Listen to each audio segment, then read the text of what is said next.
మన్నా అనే దానికి అర్థం లేదు.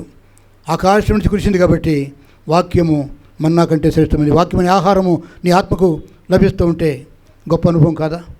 ఇశ్రాయేలు ఒక్క ఆహారంని భుజించారు. వారి ఇష్ట ప్రకారం అయితే ఒకడు కోడి కోసుకుంటాడు, ఒకడు గొర్రె పుట్టలను కోసుకుంటాడు, ఇంకొక ఆహారం తింటాడు. దేవుని చిత్తం ఏంటంటే మనమందరం ఒకే ఆహారం తినాలని దేవుని చిత్తం. అది శరీర సంబంధమైన ఆహారం కాదు. వాక్యమునే ఒకే ఆహారం.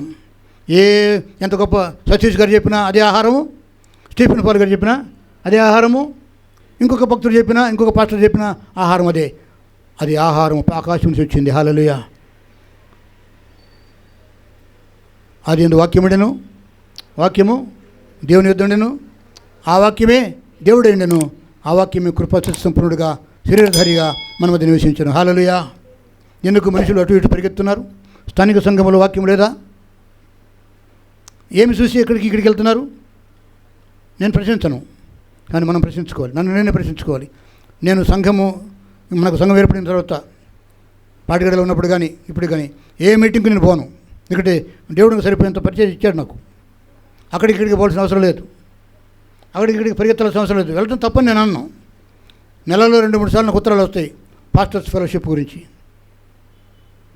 మొన్న కూడా ఒక పాస్టర్ గారు నాకు అమ్మూరిపల్లిలో కలిసి, అయ్యగారండి మన ప్రకాష్ నగర్లో పాస్టర్స్ ఫెలోషిప్ పెడుతున్నాం, మీ చర్చలు కూడా పెడతాం అంటే నేనేం చెప్పలేకపోయాను. ఎందుకంటే ఫెలోషిప్లు అవసరమే, కానీ పరిచర్య కంటే అవి గొప్పవి కావు. హల్లెలూయా. దేవుడిచ్చిన పరిచర్య కంటే అవి గొప్పవి కావు. ఏదైనా మనుషులు అక్కడికి ఎదుగు పరిగెత్తున్నట్టే అది కావాలి ఇది కావాలి. నేను ఒక వార్త విన్నాను. ఇక్కడ ఎవరో ప్యారడైజ్లో ఒక సంఘం, దాని పేరు, ఆ సంఘం పేరు తల్లి సంఘం అంట. తల్లి సంఘం ఎక్కడుందండి? నువ్వు ఏ సంఘంలో ఉంటే అదే తల్లి సంఘం. సంఘం ఎప్పుడు తల్లి కాదు, సంఘము వధువే. ఆమేన్. యేసుక్రీస్తు వారికి రాలే. వధువు అంటే పెళ్లి కుమార్తె.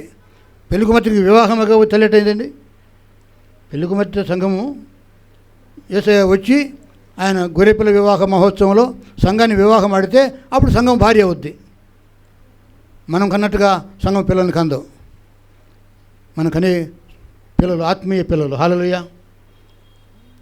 తల్లి సంఘం అనిపోతే అక్కడ ₹1,00,000 పడమని బ్యాంకు ఆయన పాస్టర్ గారు ఫోన్ చేసి ప్రార్థన చేస్తే అకౌంట్లో ₹1,00,000 పడతాయంట. అదేనా యేసుక్రీస్తు నేర్పిన బోధ? డబ్బుల కోసము, వెండి కోసము, బంగారం కోసము, దయ్యాలు పోవడం కోసము, రోగాలు పోవడం కోసము ఇక్కడ దేవుడు నీ మాట విన్నాడా? ఈ సంఘంలో ఒకే ఆహారం తినాలి, డిఫరెంట్ ఆహారం కాదు. చాలామంది మన వాళ్ళు ఎక్కడెక్కడికి పోతున్నట్టుగా నాకు సమాచారం ఉంటుంది. నాకేమీ బాధ లేదు, భయం లేదు. కానీ వారికి తెలియాలి మర్మం ఏంటో. సంఘమునికి వచ్చిన మర్మము, క్రీస్తునికి వచ్చిన మర్మము. నీకు ఇక్కడ ఏమి తక్కువైతే ఇక్కడికి పోతున్నావు? నీకు వాక్యము లేక, ప్రార్థన లేక, సహవాసం లేక, ఏమి లేకపోతున్నావు అంటే నీకేదో వేరే ఆశలు ఉన్నాయి. ఇశ్రాయేలు అంట వారు చెడ్డవాటిని ఆశించారంట. చూడండి అక్కడ ఉంది ఆలోచించండి. వారు ఆశించిన ప్రకారము మనం చెడ్డవాటిని ఆశించకున్నట్టు ఈ సంగతులు మీకు దృష్టాంతములుగా ఉన్నాయి. మీరు చెడ్డవాటిని ఆశించొద్దు. చెడ్డదంటే దేవుడు నియమించిన సంఘము కంటే ఇంకేదైనా నువ్వు ఆశపడితే అది చెడ్డదే. నీ ఇంట్లో సరిగ్గా ఉండలేవు కానీ వీధిలో ఉంటావా సరిగ్గా? ఇంట్లో నమ్మకంగా ఉండు. మోషే దేవుని ఇల్లంతలో నమ్మకంగా ఉన్నాడు. యేసుక్రీస్తు వారు దేవుని ఇంటిపైన నమ్మకం ఉన్నాడు. ఇంటిపైన నమ్మకం ఉండాలి, ఇంట్లో నమ్మకంగా ఉండాలి. మోషే నాయకత్వం మాకు దేవుడు ఇచ్చాడు. నేను మోషే కంటే గొప్పని కాకపోవచ్చు, మోషే లాంటి పరిచర్య మాకు ఉంది. మేము దేవుని ఇంటి మీద నమ్మకంగా ఉంటాం. క్రీస్తు నా ఇంటి మీద నమ్మకం ఉన్నాడు, మోషే ఇంట్లో నమ్మకం ఉన్నాడు. నేను మీలాంటి వాడిని. నేను కూడా మోషే ఎట్లాగా దేవుని ఇంట్లో నమ్మకంగా ఉన్నాడు, నేను నమ్మకంగా ఉండాలి. యేసుక్రీస్తు వారు ఎప్పుడు నమ్మకంగా ఉన్నాడు మన విషయంలో. ఆయన మేఘం మన మీద ఉంది. సముద్రంలో ఉన్నా మనల్ని చంపలేదు. మనం బాప్తిజం తెలియకనే బాప్తిజం పొందాం, నమ్మి బాప్తిజం పొందాం. ఇప్పుడు ఒక్క ఆహారమును మనం తినాలి. ఒక్క ఆహారం తినండి. నీకు సంఘంలో వచ్చే ఆ వాక్యం సరిపోకపోతే నీ సొంతంగా చదువుకో, వాక్యం చదువుకో, లేకపోతే విను.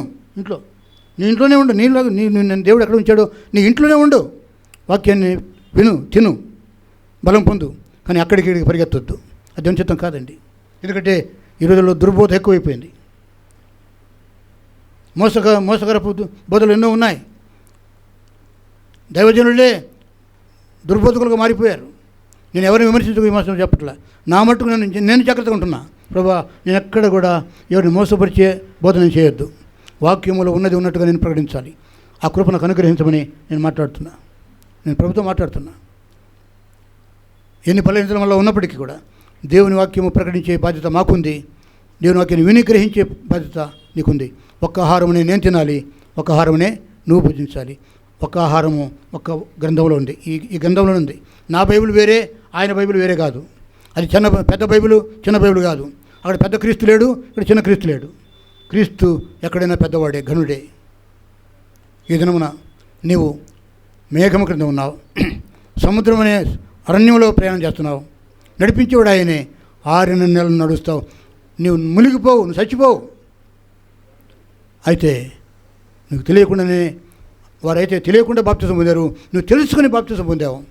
4వదిగా ఒక్క ఆహారం అనగా క్రీస్తుని ఆహారాన్ని, ఆయనే మనకు జీవాహారంగా చేయబడ్డాడు, ఆయననే తింటున్నాం.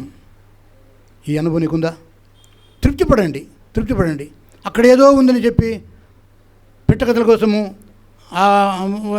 నవ్వించే నవ్వుల కోసము పుక్కిటి పురాణాలు చెప్పినట్టుగా, లేకపోతే ముసలమ్మ ముచ్చట్లు ఉన్నట్టుగా పోవద్దు. వాక్యాన్ని నీకు తృప్తిగా లేకపోతే నీవు దేవుని దగ్గర కూర్చో. మరియమ్మ ఏ విధంగా దేవుని సన్నిధిలో కూర్చొని ఆయన దగ్గర శ్రేష్టమైన పరలోక మర్మాలు విన్నదో, నువ్వు దేవునితో మాట్లాడు. ప్రభువా, నాకు నా సంఘంలో వినే వాక్యం నాకు తృప్తి కలగట్లేదు, నా ఇంట్లో నేను ఉన్నాను, నాకు నేర్పించమని చెప్పి నీకు సమయం తీసుకో. రోజుకు 1 గంట సేపు బైబిల్ చదువు. దేవునితో మాట్లాడతాడు.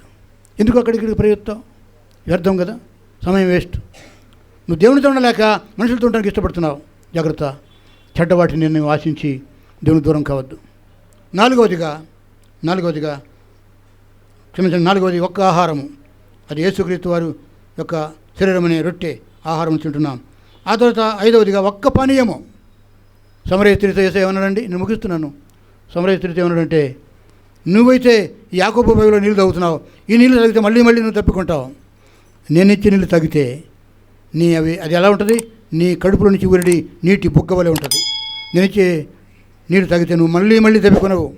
అమ్మాయి ఏమర్చిపడిందంటే, అవునయ్యా, నువ్వు ఇచ్చే నేను నాకు కావాలి, మళ్ళీ నేను ప్రతిరోజు ఈ బావికి రాకుండా ఆ నీళ్లు నాకు ఇవ్వమంటే ఆయన నీళ్ళు ఇవ్వలేదు, ఆమె ఇస్తే ఏం తాగలేదు, ఏం ఇవ్వలేదు. కానీ దేవుని యొక్క జీవజలము అది అర్థం కాదు, మనకు అనుభవిస్తేనే తెలుస్తుంది. ఒక్క ఆహారం అంటే ఆయన శరీరము, ఒక్క పానీయం అంటే ఆయన రక్తమే. మనం తెలియకుండానే ఆత్మీయంగా విశ్వసించి ఆ రక్తమే మనల్ని బ్రతికిస్తూ ఉంది. ఆ రక్త ప్రోక్షణలో మనం విశ్వాసం కొనసాగుతున్నాం. అరణ్యం అనే సముద్రంలో, లోకంలో మనం ప్రయాణం చేస్తున్నాం. 6వదిగా చివరిదిగా